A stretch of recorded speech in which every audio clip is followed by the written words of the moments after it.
Hello friends, మీరు చూస్తున్నారు జన studies @918. Welcome back to the social series topic 4. ఈ వీడియోలో ఒక 2 ముఖ్యమైన పాయింట్లు మనం తెలుసుకుంటున్నాం. ఈ సోషల్ సిరీస్లో భాగంగా మనం పటాల గురించి, మ్యాప్స్ గురించి తెలుసుకుంటున్నాం.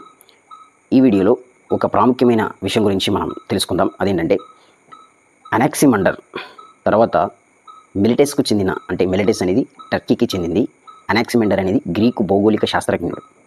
మిలిటస్కి చెందిన ఎకేటియస్, హెరిడోటస్ అని ఈ ముగ్గురు కూడా ప్రపంచ పటాలను తయారు చేశారు.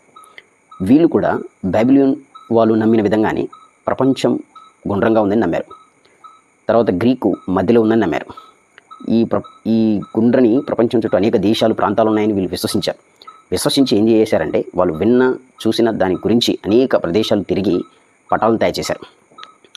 గ్రీకు మధ్యలో ఉందని వీళ్ళు విశ్వసించారు. తర్వాత రోమియన్లు, గ్రీకులు అనేక ప్రదేశాలు వెళ్ళి అనేక విధాలుగా ప్రపంచ పటాలను తయారు చేసినట్టు మనం చూస్తాం.